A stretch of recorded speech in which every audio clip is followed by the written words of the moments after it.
Good evening students. तो हम लोग अभी पैलेंटोलॉजी वाली अपनी सीरीज़ कवर कर रहे थे, जिसमें आज का हमारा टॉपिक है ग्रेप्टोलाइट्स।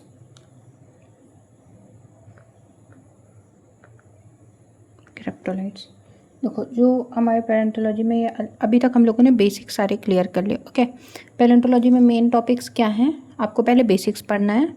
उसके बाद में आप एक एक जो भी फाइलम है या फिर जिस भी क्लास के बारे में आपको स्टडी करने के लिए आपका सिलेबस दिया हुआ है, आपको वो सिलेबस से पढ़ना है। और उस पर क्या करना है, आपको सबसे पहले किस तरीके से किसी भी फाइलम को प्रोसीड करना है। तो उसमें आपको सबसे पहले डालना है कि इंट्रोडक्शन पार्ट बोल सकते हो, जिसमें आपको उसके फाइलम के बारे में और उसकी जो अदर क्लासेस हैं उसके बारे में थोड़ा सा दे सकते हो, है ना। उसके बाद में आप डालोगे जैसे ग्रेप्टोलाइट्स है तो फाइलम कौन सा है, हमारा हेमिकॉर्डेटा है। उसके बाद हम डालेंगे क्लास क्या होगी, ग्रेप्टो जो हुआ है उसके बारे में हम उसके बेसिक्स को पढ़ेंगे, थोड़ा सा इंट्रो उसका भी देंगे।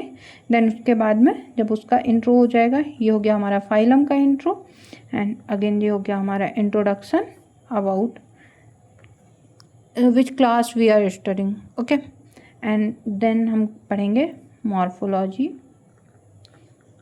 देखो पैलेंटोलॉजी पे ना डायग्राम सबसे बेस्ट होते हैं आपके। ओके, मार्क्स भी आपको जो रिटन एग्जाम है उस पर मिलेंगे उसी से। एंड जो आप पढ़ रहे होगे ना, तो उस टाइम पे भी आपको अंडरस्टैंडिंग के लिए डायग्राम बहुत ज़रूरी है। तो जो डायग्राम है ना, वो आप पीसी जैन सर की बुक से देख सकते हो। ओके, क्योंकि हमारी ड्राइंग स्किल थोड़ी ज़्यादा ख़राब है, तो उसके लिए देखो सॉरी, ट्राई करेंगे हम बनाने का, बट हमसे अपने एमएससी में भी नहीं बने, आज तक भी नहीं बन रहे हैं। तो हम बस उनको ऐसा ही बना पाते हैं कि हम एक्सप्लेन कर दें। ओके, तो आप जिनकी ड्राइंग स्किल अच्छी है, पीसी जैन सर की बुक से देख के बनाइएगा। बहुत अच्छे इजी डायग्राम होते हैं पैलेंटोलॉजी में, इतने टफ डायग्राम नहीं है, बट फिर भी जिसको बिल्कुल नहीं आता है डायग्राम बनाना, उसके थोड़ा टफ हो जाता है, तो उसके लिए सॉरी लिखो। आप नेक्स्ट क्या पढ़ेंगे हम, क्लासिफिकेशन। मॉर्फोलॉजी हो गई, देन हम उस क्लास का क्लासिफिकेशन होगा। एंड क्लासिफिकेशन में क्या होगा, कितने तरीके के जो ऑर्डर हैं, ऑर्डर में हमने डिवाइड किया हुआ है। उसके बाद आएगा इवोल्यूशनरी ट्रेंड्स।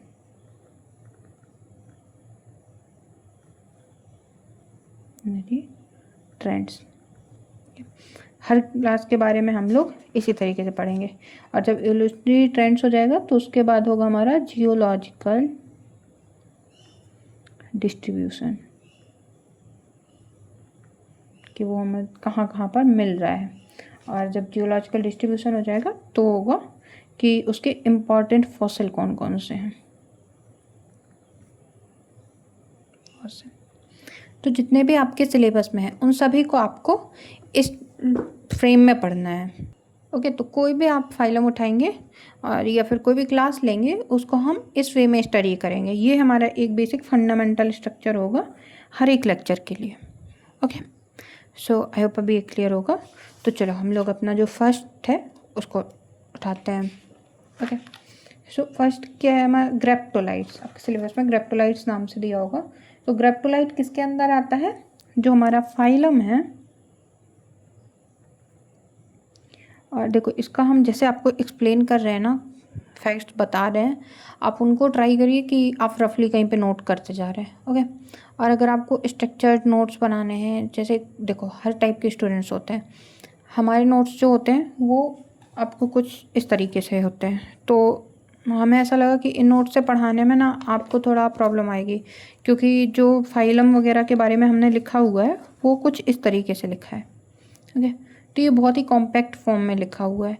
अब हो सकता है कोई बहुत अच्छे से नोट्स बनाता हो, तो आप उसके लिए क्या करोगे कि हमारे जो लेक्चर हैं उनको देख के आप समझ पाओगे कि कैसे लिखना है आपको और क्या लिखना है।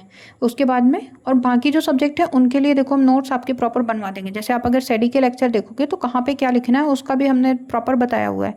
पर जो पैलेंटोलॉजी ना, अगर उसको हम लिखाने लगेंगे तो आपका लेक्चर बहुत बड़े बड़े जाएंगे, और लिखने में इतना कुछ टफ नहीं है इसमें। आप जब एक बार पूरा फाइलम समझ लोगे, पूरा जो भी आपका ऑर्गन दिया हुआ है, ऑर्गेनिज्म दिया हुआ है, उसके बारे में समझ लोगे ना, तो आप पीसी जैन सर की बुक से बहुत ईजिली लिख पाओगे।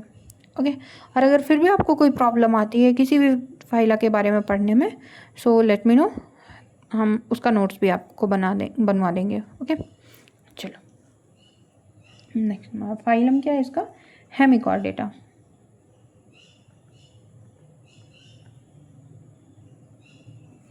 और क्लास ग्रेप्टोजोआ।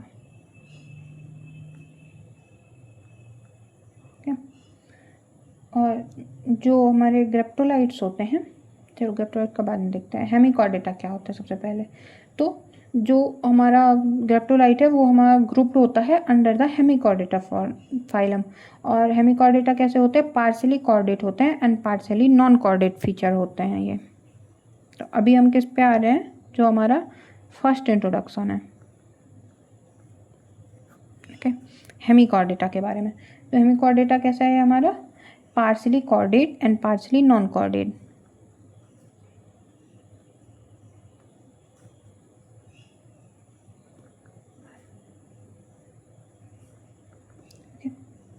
और इसमें क्या होते हैं, small soft bodied worm like animals इसके अंदर आते हैं। तो स्मॉल होंगे, सॉफ्ट होंगे एंड वॉर्म लाइक एनिमल। और जो वॉर्म लाइक होते हैं उनमें क्या होता है, उनमें ब्रेन बॉक्स नहीं होता है, ब्रेन बॉक्स या फिर कैर्नम जो होता है वो नहीं होता है, जॉस और ब्रेन नहीं होंगे। और कॉमनली ये टंग वॉर्म होते हैं, इनको टंग वॉर्म बोला जाता है, जो कि इसके अंदर आते हैं। ओके, अब इसको बाकी हमारे जो है दो वो लिविंग इसकी क्लास है, और जो एक एक्सटिंक्ट क्लास है वो है हमारी ग्रेप्टोजोआ। ये कम्प्लीटली एक्सटिंक्ट हो चुकी है। एक फैक्ट और इसके बारे में कि जो हमारा ट्रोप्टोप्लूरा है, ट्रोप्टोप्लूरा,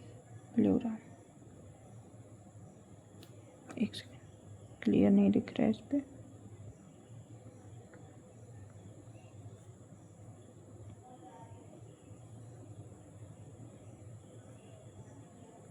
ट्रोप्टोप्लूरा ये क्या है, एक मॉडर्न हेमिकॉर्डेट है। पर इसकी जो कॉलोनियल लाइफ स्टाइल है और भी बाकी चीज़ें हैं, तो इसमें स्टॉक एंड थका होता है, जो कि कुछ कुछ सिमिलर है हमारा अपीयरेंस में, जो हमारे ग्रेप्टोलाइट्स की टिप्स थी उनसे सिमिलरिटी शो करता है। तो ये कभी पूछ सकता है कि ऐसा कौन सा लिविंग हेमिकॉर्डेट है जो हमारा ग्रेप्टोलाइट्स की जो फॉर्म है उनसे रिलेशन शो कर रहा है। तो ये करता है, इसको आप लिख सकते हो कि मॉडर्न हेमिकॉर्डेट है। और इसकी जो लाइफ स्टाइल है वो कैसी है, कॉलोनियल है, कॉलोनी बना के रहता है, सॉलिटरी फॉर्म में नहीं मिलता है। और इसके जो स्टाल एंड थेका हैं, थेका स्टाल क्या होते हैं अभी हम लोग डिस्कस करेंगे, वो किससे सिमिलर है, ग्रेप्टोलाइट से, सिमिलर टू ग्रेप्टोलाइट। ओके, सो इतना आपने थ्योरी के फॉर्म में लिखा, जब हमने ऐसे फाइलम लिखा, क्लास लिखा एंड इंट्रोडक्शन लिखा। अब उसके बाद में हमारा जो क्लास है ग्रेप्टोजोआ, अब हम डिटेल से उसके बारे में पढ़ेंगे। ओके, लिविंग फॉर्म चाहो तो आप लिख सकते हो, बुक से लिविंग फॉर्म इसलिए नहीं लिखा क्योंकि आई होप लिविंग फॉर्म पूछे नहीं जाएंगे। हम लोग पेरेंटोलॉजी पढ़ रहे हैं, ना कि हम लोग जूलॉजी पढ़ रहे हैं कि हमें लिविंग फॉर्म्स की ज़रूरत पड़े।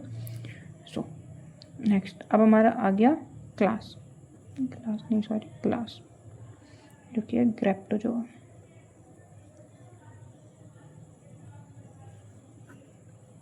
अगेन आप हेडिंग डालोगे इंट्रोडक्शन।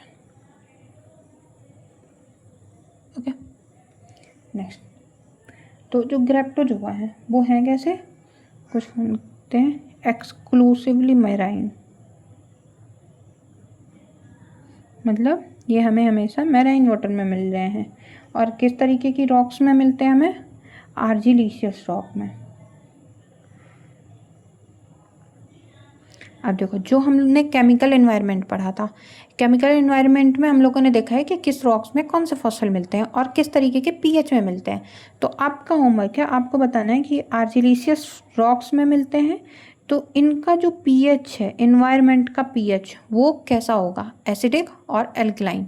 ओके, और सभी लोग, जितने लोग भी देख रहे हो, सबको बताना है इसका आंसर, ठीक है, क्योंकि आप लोग बिल्कुल भी पार्टिसिपेट नहीं करते हो आंसर्स में और इन सब चीज़ों में, है ना। जो ग्रेप्टोलाइट्स हैं ये सीक्रेट करते हैं, मतलब निकालते हैं क्या, काइटिनोफॉस्फेटिक एक्सोस्केलेटन को सीक्रेट करते हैं। इसकी वजह से ये हेमिकॉर्डेट्स में आते हैं हमारे। क्यों आते हैं वो भी हम लिख सकते हैं कि ये क्या करते हैं, दे सीक्रेट अ काइटिनोफॉस्फेट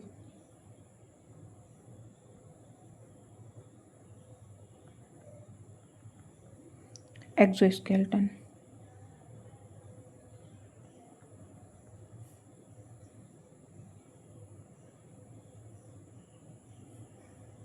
स्केलेटन,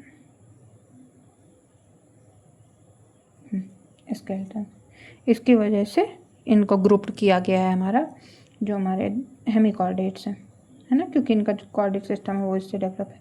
अब जो ग्रेप्टोलाइट हैं वो किसके अंदर आते हैं, कम्प्लीटली एक्सटिंक्ट के फॉर्म में आते हैं। और ये कैसे हैं, कॉलोनी बना के रहते हैं। तो ये हैं हमारे कॉलोनियल।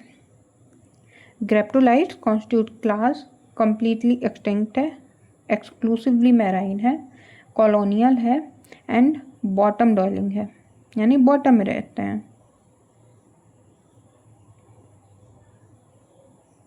Bottom dwelling. और एज क्या इनकी पेलियोजोइक ऑर्गेनिजम्स है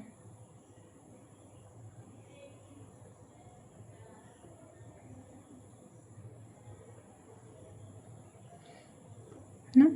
और ये किस तरीके के होते हैं, ब्लेड लाइक एक्सोस्केलेटन को शो करते हैं। इनका जो एक्सोस्केलेटन है वो कैसा है, ब्लेड लाइक एक्सोस्केलेटन है।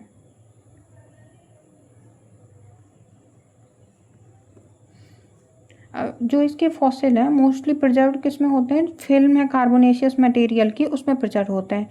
और किस जो कि कैसे दिखती है, जैसे राइटिंग हो, ब्लैक सेल्स पे कुछ लिखा गया हो, और उसी से इसका नाम आया है। इसका नाम क्या है, जैसे हमारा ग्रेप्टोलिथीना,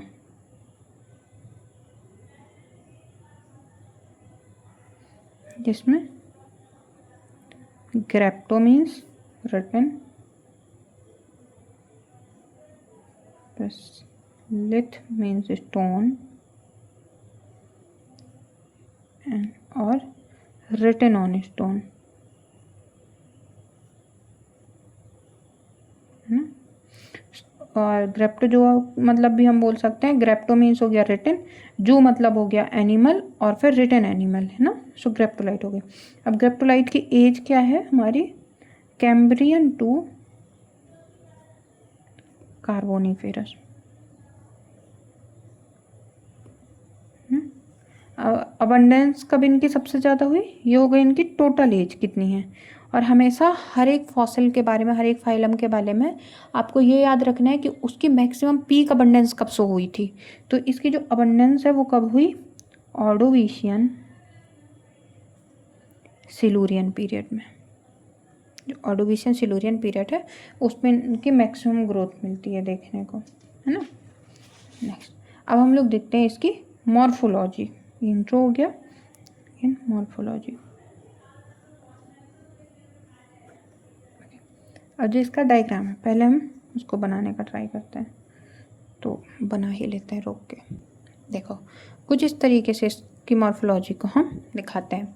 इस पे जो ये ओपन पार्ट है ये अपर्चर होता है, ये इसका क्या है, वेंट्रल है, और इस साइड इसका डॉर्सल है,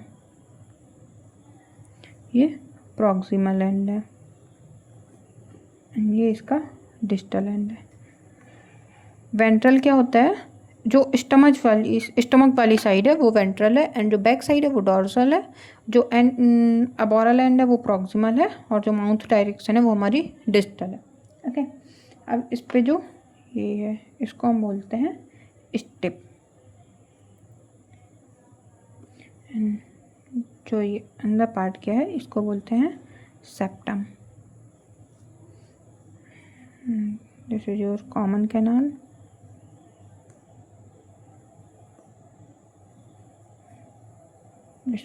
सिकुला। अब हम लोग इसकी पूरी की पूरी जो मॉर्फोलॉजी है उसके बारे में पढ़ेंगे। तो ग्रेप्टोजोआ जो है वो कंपाउंड एनिमल है, जिसमें क्या है हमारा सॉफ्ट पार्ट इनक्लोज होता है विद इन किस तरीके के एक्सोस्केलेटन में, काइटिनस एक्सोस्केलेटन। तो इसका केमिकल कंपोजिशन क्या हो गया एक्सोस्केलेटन का, काइटिनस।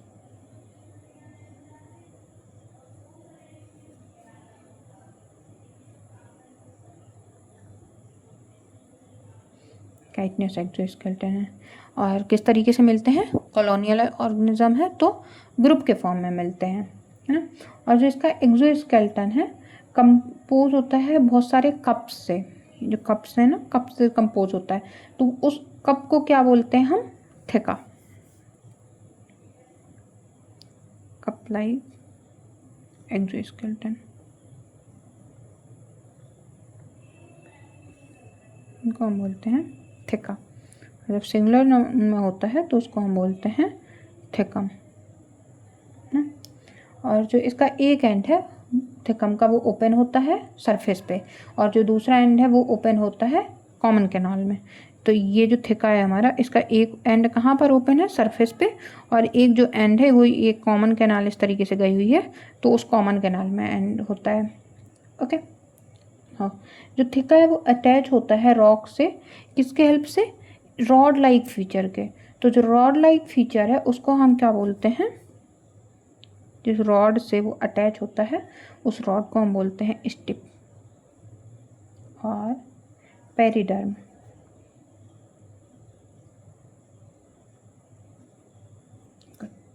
जो ओपन एंड है थिकम का, ओपन एंड को क्या बोलते हैं हम, अपर्चर।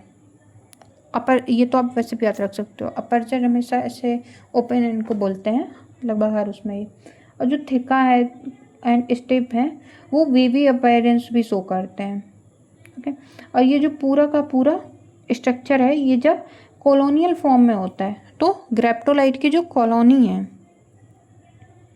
कॉलोनी को हम क्या बोलते हैं, रॉब्डोसोम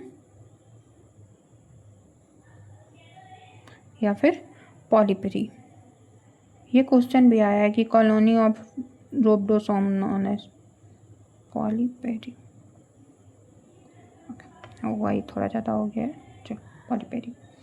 जो माउथ साइड है किसकी, थिका की, रॉब्डोसोम की, वो क्या फॉर्म करती है, डिजिटल एंड। जिस डायरेक्शन में माउथ है वो हमारा डिजिटल एंड को शो करता है, और जिस डायरेक्शन में माउथ के अपोजिट होगा तो वो क्या है, प्रॉक्सिमल एंड। प्रॉक्सिमल मतलब अपोजिट टू माउथ।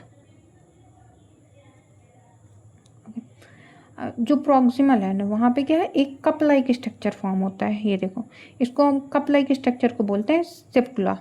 जो अपेक्स है सेप्कुला का, वहाँ से एक शॉर्ट थ्रेड लाइक ट्यूब निकलता है जिसको हम निमा बोलते हैं। यहाँ से एक ट्यूब लाइक निकलता है, थ्रेड लाइक ट्यूब, जिसको हम निमा बोलते हैं, thread like tube, this is called Nima.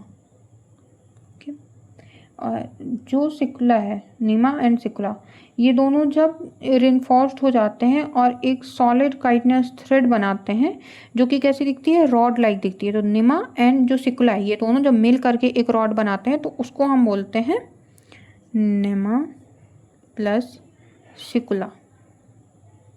ये जब दोनों मिल जाते हैं तो उससे हम बनाते हैं वर्गुला को बोलते हैं। तो वर्गुला क्या है, कुछ फॉर्म जैसे मोनोग्राप्टस है, इनमें क्या एक्सटेंड होता है बियॉन्ड द डिजिटल एंड। और जो ये साइड है इसकी जहाँ पर थिका प्लेस्ड होता है ये हमारी वेंट्रल है, और जो अपोजिट टू थिका प्रेजेंट वाली साइड है उसको हम बोलते हैं डॉर्जल साइड, है ना। सो ये हो गया। अब जो रॉब्डोसोम है, रॉब्डोसोम क्या होता है, कॉलोनी किसकी, ग्रेप्टोलाइट की। वो अलग अलग तरीके के हो सकते हैं, तो उसके हम टाइप्स देखते हैं रॉब्डोसोम के।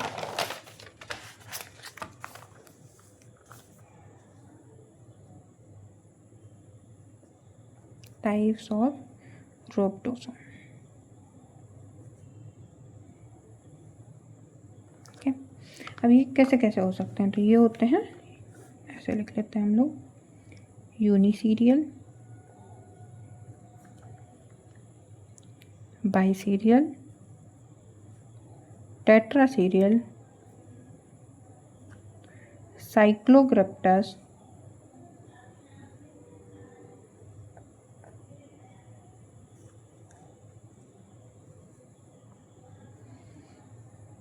एंड एक होता है सेनहेप्टोसोम, ऐसे करके कुछ होता है।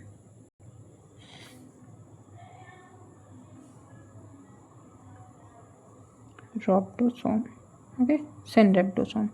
अब जो यूनिसीरियल है इसमें क्या होगा, थिका एक ही साइड प्रेजेंट होंगे, ओके।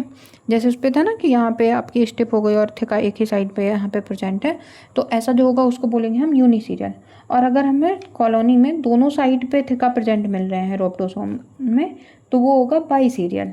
और कुछ ऐसे भी फॉर्म होते हैं जिनमें रॉब्डोसोम है वो अटैच हो जाता है एक दूसरे से बाय द प्रॉक्सिमल एंड, किस एंड से अटैच होगा, प्रॉक्सिमल एंड से, और एक ब्रांचिंग लाइक फॉर्म्स देता है जिसको हम बोलते हैं। और इन सब के एग्जाम्पल भी आप बहुत इजीली याद कर सकते हो। यूनिसीरियल का होता है मोनोग्रिप्टस।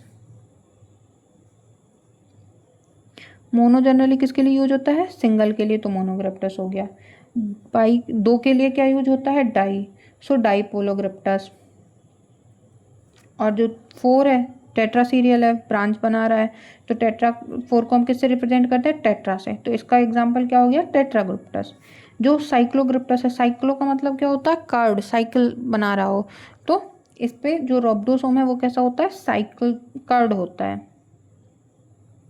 एंड जो सेनरोब्डोसोम है ये बहुत ये क्या है, more than 1 series of theca are present. जब भी हमारा एक से ज़्यादा सीरीज में थिका प्रेजेंट हो तो उसको हम बोलते हैं सेनरोब्डोसोम। तो ये हमारे कुछ रोब्डोसोम के टाइप्स हैं। इनके आप डायग्राम भी बना सकते हो, जैसे ऐसे होगा तो यूनिसीरियल है, ऐसे करके होता है, दोनों साइड रहता है तो वो बाईसीरियल होता है, और एक प्रॉक्सिमल एंड से ये चारों के चारों ऐसे ब्रांचिंग लाइक में अटैच हो जाते हैं। ये डायग्राम है सारे आपके बुक में, टाइम बर्बाद क्यों करना है, तो ये आप बना सकते हो। ओके, अब इस पे एक कॉन्सेप्ट होता है angle of divergence.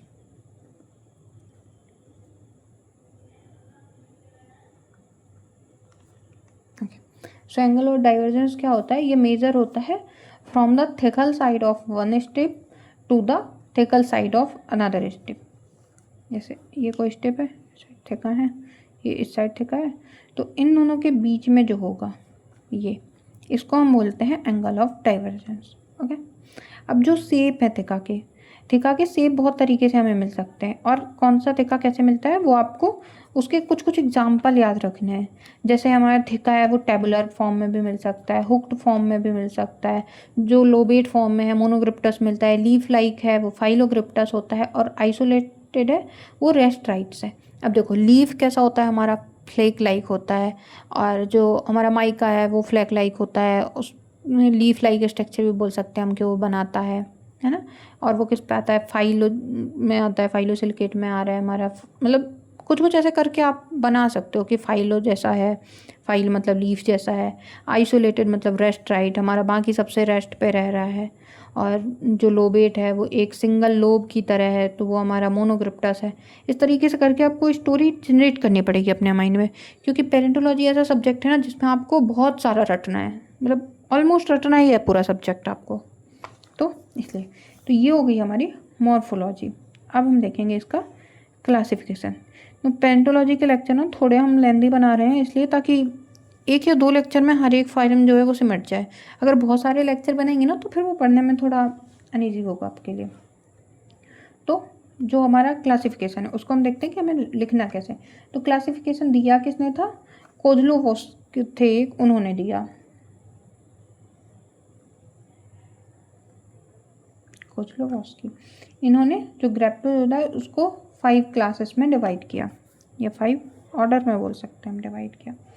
So order Dendroidea,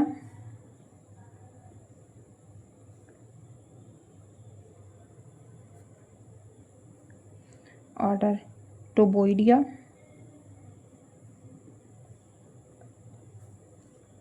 order कैम्ब्रोइडिया,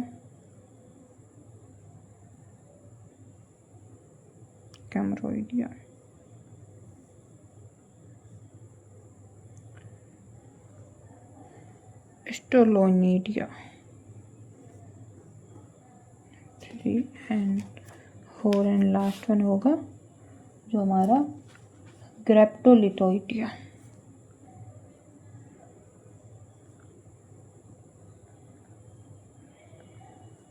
okay, अब इनमें हमको याद क्या रखना है, इनकी जो एज है और इनका एक एक एग्जाम्पल है। कैरेक्टरिस्टिक कोई फीचर है किसी पे तो आपको याद रखना है। और एमएससी में तो देखो अगर आप लिख रहे हो तो आपको पूरा लिखना पड़ेगा, या फिर अगर जीएसआई मेंस में आप लिख रहे हो, ऐसी जगह पे कोई भी रिटन एग्ज़ाम है ना, जीएसआई मेंस से कुछ स्टेट भी हमारे अब कराने लग गए हैं रिटन एग्ज़ाम, तो अगर आप रिटन में लिख रहे हो तो आपको थोड़ा लिखना पड़ेगा। बट अगर आप किसी एमसीक्यू वाले एग्ज़ाम के लिए प्रिपेयर कर रहे हो तो कोई कैरेक्टरिस्टिक मॉर्फोलॉजी है तो वो आपको लिखनी है, अदरवाइज एज से बस भी काम हो जाएगा, क्योंकि बहुत कुछ है पूछने को। तो क्लासिफिकेशन तो जनरली नहीं पूछते हैं, बट फिर भी एक बार आपको देखना पूरा है। तो जो रोब्डोसोम इसके डेंड्रोइडिया, डेंड्रोइडिया से क्या फील हो रहा है हमें, डेंड्रेटिक, मतलब प्लांट की जो ब्रांचेस होती हैं उसके लाइक, जो ट्री की ब्रांचेस होती हैं उसके जैसी अपीयरेंस। तो डेंड्रॉइडिया क्या है, tree branches like appearance show करता है हमें। और इसमें स्टिप्स कैसे होते हैं, यूनिसीरियल होते हैं, स्मॉल प्लेट्स बने होते हैं, और इंक्लूड करता है 3 फैमिलीज़ को। अब फैमिली और जेनेरा कितने हैं उतना हमें नहीं जाना है डिटेल में, हमें बस इसका एक एग्जाम्पल देखना है। जैसे इसका डाइटोनेमिया होता है,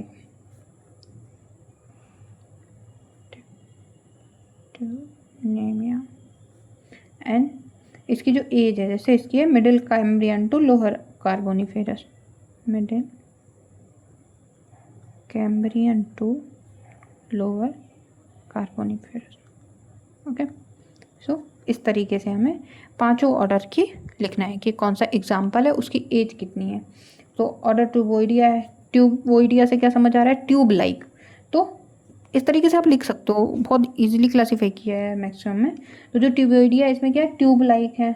और ये अरेंज कैसे होता है, थिका जो अरेंज होते हैं इसके वो अपीयर होते हैं जैसे कि कोई ट्यूब बना हो।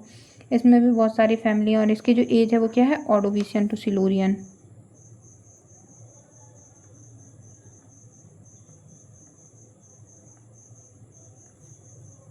कैम्बोइडिया है, कैम्बोइडिया में क्या है, डिवाइड होती हैं 2 पार्ट्स में, कैमरा एंड कॉलम। जैसे इसका है तो इसमें देखो कैरेक्टरिस्टिक है कि ये 2 पार्ट में डिवाइड होता है, कैमरा एंड कॉलम।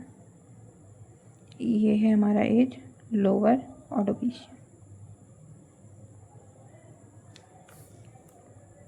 एंड ये इसमें क्या है, थिका डिवाइड होंगे ऑटोथिका में।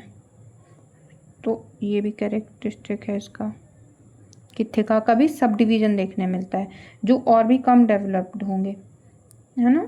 और ये बाइथिका भी डेवलप करता है, जो कि प्रेजेंट हो भी सकते हैं, नहीं भी प्रेजेंट हो सकते हैं। और ये भी क्या है, लोअर ऑर्डोविशियन में हमें मिलता है। तो इसकी एज भी इसी के सेम हो गई। नेक्स्ट है जो हमारा वो है ऑर्डर गैप्टोइडिया। इसमें क्या है, 3 या फिर और ज़्यादा जो हमारे ऑटोथिका हैं वो प्रेजेंट होंगे। और स्टेप्स जो है वो यूनिसीरियल, बाईसीरियल, टेट्रासीरियल, पॉलीसीरियल सब तरीके की हो सकती हैं। और इसका भी एग्जांपल हमें याद करना है, टेट्राग्रिप्टस जैसे होता है। और इसकी एज क्या है, अपर Cambrian to Silurian.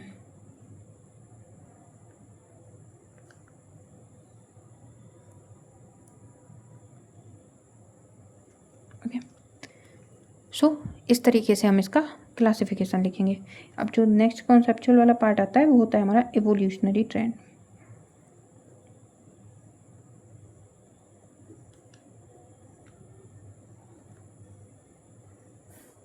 Evolutionary trend कैसा है, इसमें सबसे पहला है हमारा चेंज इन नेचर ऑफ थिका।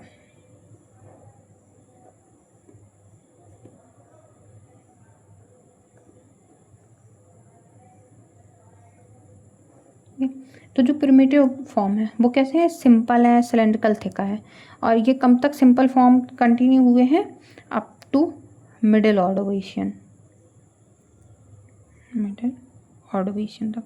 और फिर उसके बाद में क्या हुआ, लोबेशियन फॉर्म मिले, आइसोलेशन वाले फॉर्म मिले। तो थिका में हमारे इस तरीके से चेंज है। क्या चेंज आ रहा है प्रोग्रेसिवली किसी भी चीज़ में, किसी भी चीज़ का, यहाँ पे फाइलम में जब भी हम कुछ भी बोले तो उसका मतलब वही है। तो उस पर किस तरीके से स्टेप बाई स्टेप चेंज आ रहा है एज बढ़ने के साथ। जैसे ह्यूमन था, पहले 4 पाँव पे चलता था, वो अभी 2 पाँव पे चल रहा है। तो ये क्या उसका इवोल्यूशनरी ट्रेंड है, तो वो हमें डिस्कस करना होता है इस पर। नेक्स्ट है जैसे progressive simplification of branching.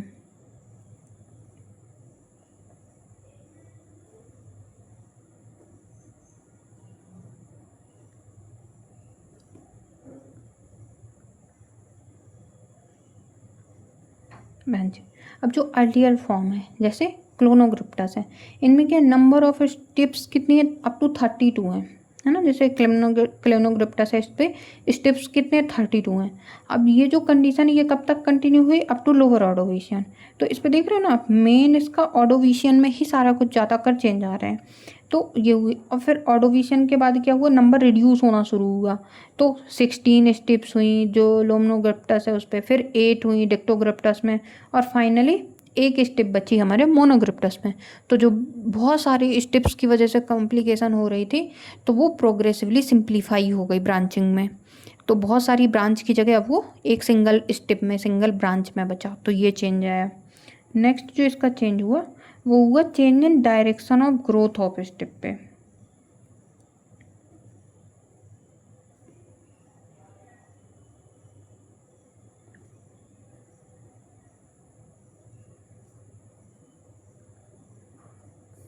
Steps में तो जो यूनिसेरियल जो हमारे प्रिमिटिव फॉर्म है वो उसमें क्या है, यूनिसेरियल जो स्टेप्स हैं वो पहले हमारी कुछ ऐसे थे, डाउनवर्ड मूव कर रही हैं, ये सॉरी ये अभी नहीं बना है, पहले ये ऐसे डाउनवर्ड मूव कर रही हैं। ओके, तो उस टाइम पे क्या है, जो थिका है वो एक दूसरे को देख रहे हैं कुछ इस तरीके से, तो वो कंडीशन क्या थी, पेंडेंट कंडीशन है। पेंडेंट होता है ना नीचे को जैसे देखते हैं, तो उस तरीके की कंडीशन थी। और उसके बाद में और जैसे जैसे स्टेप बढ़े तो ये डाइवर्ज होने लगा। पहले देखो ये कुछ कैसे दिखाएं, कुछ ऐसे, और जैसे जैसे इसकी एज बढ़ रही है तो ये क्या है, ऐसा डाइवर्ज होके और इस तरीके से हो गया है ना, पूरा रिफ्लेक्स हो गया, ये इस तरीके से है और वो पूरा इस तरीके से हो जाए। आई होप क्लियर होगा। तो उसके बाद में ये जैसे जैसे फैलता गया तो ये कैसे कंडीशन में आया, डिक्लाइन कंडीशन में आया। डिक्लाइन के बाद में ये हमारा आया डिफ्लेक्स, डिफ्लेक्स से फिर हॉरिजॉन्टल में यहाँ पे आ गया, हॉरिजॉन्टल से आया रिफ्लेक्स में, रिफ्लेक्स से आया रिक्लाइन में, रिक्लाइन से आया लास्ट यहाँ पे स्कैंडेंट में। तो इस तरीके से इसका एक सर्कल बन जाएगा। तो वो डायग्राम आप बना लेंगे और बस इसका इतना ही है। तो ये हो गया हमारा जो इसके इवोल्यूशनरी चेंजेस थे कि वो किस तरीके से चेंज है, तो यही मेन चेंज थे।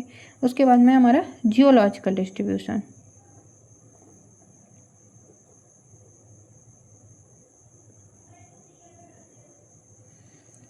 जियोलॉजिकल डिस्ट्रीब्यूशन में मेनली हम क्या बताते हैं कि वो जो पर्टिकुलर फाइला है, जेनेरा है, वो हमारा किस किस लोकेशन पे मिला है। अब देखो जैसे पीसी जैन सर की बुक है, और जो एक हम लोग स्ट्रेटोग्राफी में बुक पढ़ते हैं, रविंद्र कुमार सर की बुक है, तो ये हमारे जो इंडिया एंड पाकिस्तान है उनको एक साथ करके देखता है। और जो एग्ज़ाम है ना, एग्ज़ाम भी अभी भी पुराने ही पैटर्न्स की बुक्स पे आ रहा है, तो आपको ज़्यादा टेंशन लेने की ज़रूरत नहीं है। अब जियोलॉजिकल सिग्निफिकेंस आप कैसे लिखोगे, जो आपका सबसे ओल्डेस्ट टाइम है वहाँ से लेकर के जो रिसेंट टाइम तक में उसमें क्या क्या चेंज आए वो आपको लिखने हैं, वो एवोल्यूशनरी ट्रेंड में, और कहाँ कहाँ वो फॉसिल मिल रहा है, कोई स्पेशल लोकेशन है जहाँ पे वो मिल रहा है, तो उसके बारे में हमें लिखना है ना। तो ये आप बुक से नोट डाउन कर लोगे, बट हम समझा देते हैं आपको। सो जो क्रिप्टोलाइट है वो कैसे एक्सक्लूसिवली मैराइन ऑर्गेनिज्म है, और हमारे बॉटम डॉयलिंग है, मतलब बॉटम में रह रहा है। और इनके जो फॉसिल है वो किस पे मिल रहे हैं, कार्बोनेशियस सेल में मिल रहे हैं। ये सब हमने देख लिया। अब जो इसकी जियोलॉजिकल हिस्ट्री है वो बहुत शॉर्ट है, और जियोग्राफिकल डिस्ट्रीब्यूशन बहुत वाइड है। तो ऐसे फॉसिल्स को हम क्या बोलते हैं, हम लोगों ने पढ़ा है ना पहले वाले लेक्चर में कि जब उसकी जियोलॉजिकल डिस्ट्रीब्यूशन उसका बहुत ज़्यादा छोटा हो और जियोग्राफिकल डिस्ट्रीब्यूशन यानी एरियल एक्सटेंट उसका बहुत ज़्यादा, तो उसको हम बोलते हैं इंडेक्स फॉसिल। तो ये एक बहुत ही अच्छा इंडेक्स फॉसिल है, और इसकी जो इम्पोर्टेंस है वो क्यों है इतनी ज़्यादा, क्योंकि ये एक इंडेक्स फॉसिल है। तो जो ग्रेप्टोलाइट्स है वो कहाँ मिलता है, हमें ऑल ओवर द वर्ल्ड मिलता है। किस पे, rocks of Ordovician to Carboniferous की जो रॉक है उस पर मिलता है। और इनका जो वैरायटी और शेप में थोड़ा बहुत चेंज हो रहा है, बहुत सारी डाइवर्स वैरायटी हैं, उन पे मिलता है हमको। जो इंडिया है उसमें हमें कहाँ मिलता है, जो सहग्राम फॉर्मेशन है सिलूरियन का, उस पर ग्रेप्टोलाइट्स मिलते हैं। और जो कश्मीर है वहाँ पे भी मिलते हैं, कश्मीर एंड हिमालयन रीजन में इसके बहुत सारे फॉसिल्स मिलते हैं। ओके, कुछ डेंड्रिटिक फॉर्म है वो मिडिल कार्बोनिफेरस के भी हैं, और फिर इनका नंबर इंक्रीज होता है ऑर्डोविशियन में। तो ये सारा कुछ हम लोगों ने बहुत अच्छे से देख लिया। तो ये हो गया। अब उसके बाद में जब आप पीसी जैन सर की जो बुक है उस पर देखोगे इम्पॉर्टेंट फॉसिल करके लिखा हुआ है, तो आपको उस पे से इम्पॉर्टेंट फॉसिल्स को नोट डाउन करना है अपने इस पे। ओके, उस पर ये जो अभी आपने नाम पढ़े ना कि मोनोग्रेप्टस, डाइग्रेप्टस, डिप्लोग्रेप्टस, टेट्राग्रेप्टस, तो ये सारी चीज़ें हैं उस पर। ओके, अब कुछ और फैक्ट इसके बारे में हम अगर देखें तो ये हो गया कि एक्सक्लूसिवली मैराइन है, आर्जिलेसियस रॉक्स में मिल रहा है, और इसके अलावा कप लाइक फीचर बनाता है। जब पूरा का पूरा कॉलोनी होगा तो इसको हम पॉलीप्री बोलते हैं। तो ये हो गया इसके बारे में। और जो इसका टेम्परेचर है जहाँ पर हमें ग्रेप्टोलाइट्स मिलते हैं, तो ये कैसा है, प्लैंक्टोनिक ऑर्गेनिज्म है ग्रेप्टोलाइट, तो ये टॉलरेट कर पाता है बहुत ज़्यादा टेम्परेचर्स को। ये आप बोल सकते हैं इसकी इकोलॉजी में लिख सकते हो अगर आप लिखना चाहो। एक और इम्पॉर्टेंट फॉसिल के पहले लिखना अगर आप ये लिख रहे हो, एग्ज़ाम में अपने पहले बताना बोला है। तो इकोलॉजी में क्या है, टेम्परेचर ये वाइड रेंज ऑफ टेम्परेचर को सह सकता है। सो वाइड रेंज हो गया। नेक्स्ट हमारा कि ऑक्सीजन कंडीशन किस तरीके की थी। सो ऑक्सीजनेशन, ऑक्सीजन इसको कैसी चाहिए, हाई ऑक्सीजन चाहिए, क्योंकि प्लैंक्टोनिक ऑर्गेनिज्म है तो ये अपर ऑक्सीजनेशन लेवल में वाटर कॉलम में रहेगा। अब third one is salinity, first second third हमारा सैलिनिटी। तो जिसकी सैलिनिटी है ग्रेप्टोलाइट्स की, ये नॉर्मल मैराइन वाटर में रहता है। नेक्स्ट हम इसकी डेप्थ के बारे में बता सकते हैं। तो इसकी जो डेप्थ है वो प्लैंक्टोनिक ऑर्गेनिज्म है। तो ग्रेप्टोलाइट क्या है, डायरेक्टली लिमिटेड होते हैं वाटर डेप्थ के थ्रू, और कुछ हैं वो स्पेसिफिक लेवल के बारे में भी वाटर के बताते हैं, बट उतना नहीं जाना हमको। फिर नेक्स्ट हम इसका सबस्ट्रेट के बारे में भी बता सकते हैं कि जो बॉटम है वो किस तरीके से इफेक्ट करता है। तो मोस्ट ऑफ ग्रेप्टोलाइट प्लैंक्टोनिक हैं। कुछ जो डेंड्रॉइड्स हैं वो लिमिटेड हैं कि फर्म सेडिमेंट से उससे अटैच होके रहते हैं, उसको बताता है। एंड नेक्स्ट बताएगा ये टर्बुलेंस, जो टर्बुडिटी होती है, मैराइन है तो वहाँ पे टर्बुलेंस क्रिएट होगा, थलपुथल होगी बेसिकली, तो उसको बताएगा। तो ये किस में होता है, अटैच होके रहता है, तो ये लिव करता है हमारा लो टर्बुलेंस में, जहाँ पर जो अब अपर लेवल में क्या हो रहा है, धीरे धीरे से वाटर टर्बुलेंस हो रहा है, जहाँ पे वहाँ पे अपना नॉर्मल रेंज में। अब देखो ये कितना नॉर्मल इंसान, नॉर्मल प्राणी है, नॉर्मल टेम्परेचर चाहिए, ऑक्सीजन थोड़ी सी ज़्यादा चाहिए, सैलिनिटी भी नॉर्मल चाहिए, डेप्थ भी नॉर्मल चाहिए, सब स्टेटस को हल्का सा फिल्म चाहिए, सॉफ्ट सा चाहिए, टर्बुलेंस भी थोड़ा बहुत होगा तो बेचारा झेल जाता है। ठीक, ये हो गई इसकी इकोलॉजी। एक और होता है इस पर ऑर्नामेंटेशन फीचर है, इसको हम फजूले बोलते हैं। यहाँ लिख देते हैं ओके।